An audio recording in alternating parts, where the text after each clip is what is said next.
Sony just dropped a 50 to 150 f2 lens. F2 is gonna be one of the craziest zoom lenses that we had in recent times.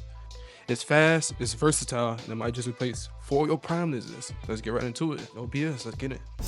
So here's the deal. It is a full frame 50 mil from 50, 60, 70, 80, 90, 100, 105, 110, all the way up to 150, replacing like a 7200. It's also replacing a 85 prime. So you're replacing a 50 mil prime with a constant f2. Most lenses like this tap out at 2.8. A lot of them do f4, but the premium ones tap out at 2.8, which is usually a standard, and everyone's usually fine with that. But this is f2. Sony is changing the game. The closest thing that ever got close to this was the Tamron and the Semi. The Tamron 35 to 150, which taps out at f2. The Tamron taps out from 35 to 39. That keeps the f2 aperture constant. But then after you zoom from 35 all the way up, it goes to 2.8, which is not bad. But you still lose that extra stop of light from the f2, which is still the first time for the camera company. Nobody was ever doing that. But now Sony has one up them and actually did it the right way, the premium way, with a G Master Sony lens. Alright, so let's just get into a few of the key inputs. I want to let y'all know right quick, like right away. It has a 95mm filter thread, so that's kind of like out of the ordinary almost. And in order to use that filter thread, you have to either use a step down ring from 95 to 82, which is the standard 82, or you got to go to matte box option, which adds on a ton of bulk and can kind of look kind of crazy if you're using it on the lens like that with a small body. So step down ring is your best friend. Next thing is weight. The weight is 2.95 pounds. We're talking about grams, we're talking about 1340 grams, which is not too heavy because given the fact that the 7200 is a little bit under that weight. So for that same versatile type of lens, you're getting a much better weight distribution, in my opinion. Next, it also has full-time DMF support. Let's say if you were auto-focusing on the subject and it wasn't focusing on a certain thing you wanted, you can just easily turn it yourself without having any type of repercussions by doing that. Another thing too that a lot of people didn't mention, like Jared Poland, was the fact that it does have pretty bad ghosting. In my opinion, honestly, I feel like it really does have noticeable bad ghosting. Not bad ghosting, but like noticeable ghosting for a G Master lens. As you can see in the B-roll footage, it's noticeable. Next thing, another people would love to know is it does not have stabilization.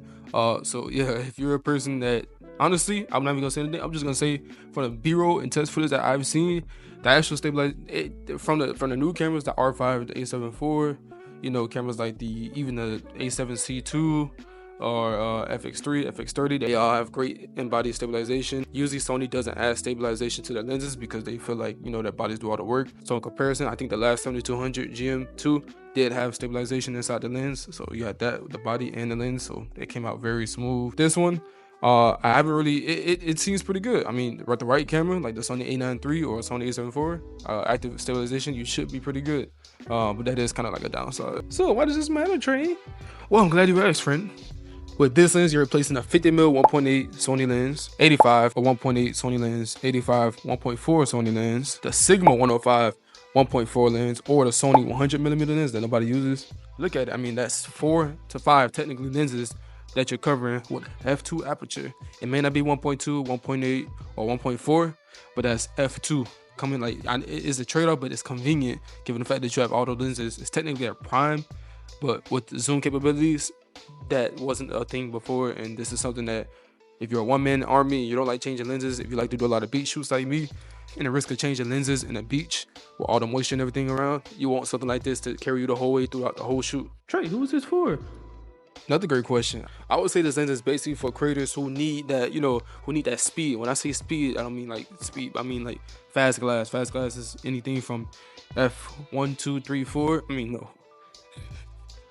Fast glass ranges from anything from 1.8, 1.4, 1.2, f2, 2.8, and maybe f4, but no, 2.8 and lower. And then the type of actual photographers that need this, or videographers, I would say like sports photographers who need that fast, that fast f-stop, but also want to keep that shutter speed not too high. Basketball, who shoot a lot of indoors, who need that nice fast f2 aperture. Baseball shooters, soccer shooters, things like that. A big one is definitely wedding photographers. 28 to 70 f2 Sony lens, 70 to 200, or something like more like a 300 prime or 200 prime.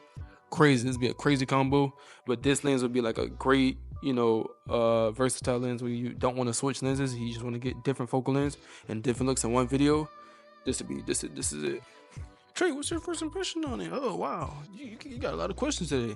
My first impression on it, Sony's definitely going in the direction of versatility.